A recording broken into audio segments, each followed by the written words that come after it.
미군 기지나 이런 거에 관심 있는 사람이 가끔 이제 밖에서 물어봅니다. 동두천 미군 다 빠져나갔지? 아니다. 다 있다. 깜짝 놀랍니다. 원래도 동두천의 한 45%가 미군 기지, 동두천 전체 면적의 기지였는데 지금도 여전히 42% 정도가 미군 기지입니다. 그중에서 캠프 KC하고 캠프 호비가 이전을 하지 않는 가장 큰 기지고요. 두 개를 합치면 870만 평 정도 됩니다. 캠프 호비 중에는 일부 이전, 그러니까 반환을 한 곳도 있다는데 여전히 그러니까 완전히 내놓지 않고 그대로 미군이 갖고 있습니다. 캠프 님불이라는 곳이 가장 먼저 반환이 돼서 지금은 한국군인 아파트로 거기서 이제 사용하고 있고요. 그 다음에 캠프 캐슬이라는 곳이 동양대학교가 들어와 있습니다. 두 개 다, 세 개를 다 합해도 뭐 10만 평이 채 안 되는 정도 규모입니다. 그래서 여전히 미군이 동두천에서 굉장히 중요한 위치에 있고 그 미군이 있는 땅이 실은 아주 옛날의 동두천이었습니다. 원래 거기에 사람들이 살고 있었죠. 사람들이 살지 않는 땅을 개간하고 그래서 그 지금은 시의 도심이 다른 곳에 있지만 그러니까 시의 가운데를 미군이 차지하고 있는 그런 형국이죠.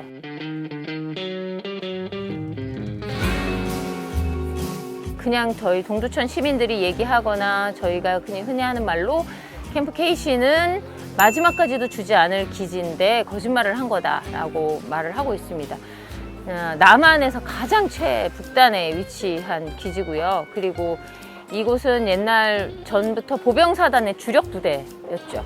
가장 그 군인이 많았고 뭐 화력도 가장 센 곳이었기 때문에 미국의 전 세계 전략 뭐 이런 것들이 바뀌지 않는 한 캠프 KC를 반환받기는 매우 어렵지 않을까라는 생각이 있습니다. 동두천의 미군 기지는 그 미국이 동북아에 영향력을 끼치는 데 굉장히 중요한 역할을 하고 있습니다. 물론 한반도 전반에 있는 미군 기지들이 같은 그런 그 의미를 다 갖고 있긴 하지만 동두천은 접경 지역이고요. 미군이 여기에 잔류를 해야만 미군은 전시작전권을 가질 수 있는 빌미를 얻을 수 있습니다. 우리의 전쟁에서 절대 영향을 놓지 않겠다. 전시작전권 놓지 않겠다. 한반도는 우리의 의지대로 움직이겠다라는 그 강력한 의지의 표현이죠. 동두천에 있는 건 또 하나 이유가 있습니다.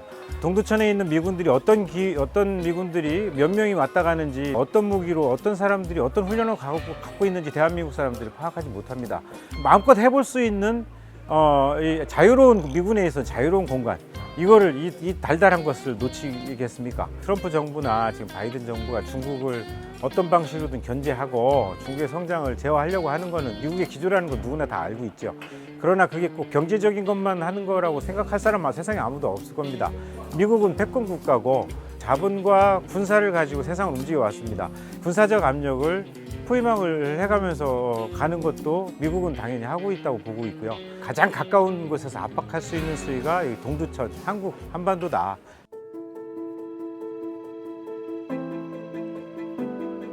동두천은 다른 생산 기반이 별로 없이 미군 기지 하나로 만들어진 곳이에요.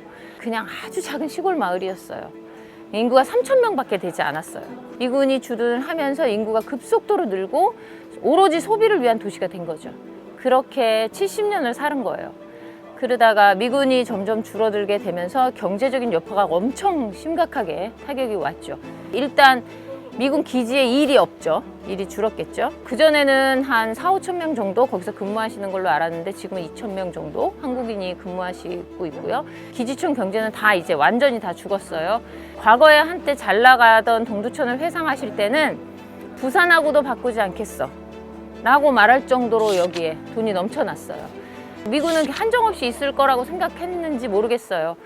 다른 대안들을 만들어내지 못하고 있었던 한계가 있죠. 여전히 훈련을 하죠. 그 옛날에는 헬리콥터 타고 다니면서 수업도 못할 정도의 방해가 있었다면 지금은 저렇게 상상하지 못했던 미군 정찰기가 다 날아다니는 여전히 그 영향권 안에 있다는 것도 피해이죠. 주민들 간의 불화, 갈등, 폭력이 보이지 않게 행사되고 있는 데서 가장 큰 피해는 민초들입니다. 강정에서도 마찬가지였고요. 여기도 마찬가지 그 주민들 간의 이런 갈등 여지들을 항상 여기 가지고 있죠. 저희 같은 사람들이 가서 하면은 속으로 빨갱이라고 말씀하시는 것들이 있는 건 사실은 우리가 빨갱이라서가 아니라 전쟁에 대한 불안감 때문이죠.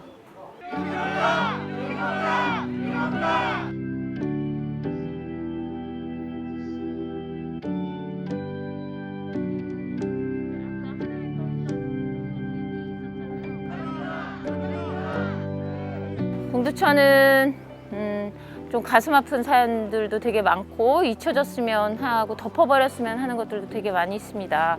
그 중에 하나가 윤구미와 관련된 사건이겠죠.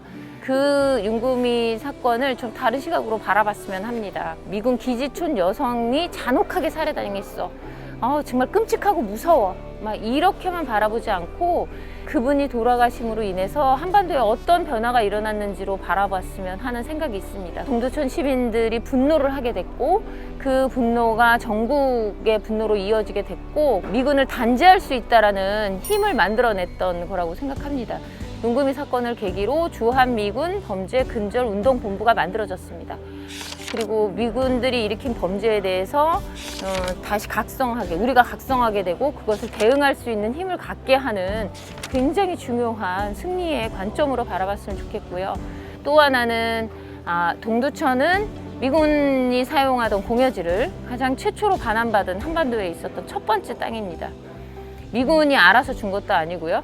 한국 정부가 무슨 방법을 취해서 받아온 것도 아니고 미군이 함부로 사용하는 것들에 대해서 동두천 시민들이 저항을 했고 그 저항을 한 3년여 기간 동안 끊임없이 했고 그로 인해서 미군 공여지를 최초로 반환받은 곳입니다. 가장 아픈 곳에서 가장 아프다고 얘기하고 그런 곳에서 또 다른 힘을 만들어낼 수 있다라고 생각합니다. 그리고 그 힘이 평화로 가는 굉장히 강력한 에너지가 될 거라고 생각합니다.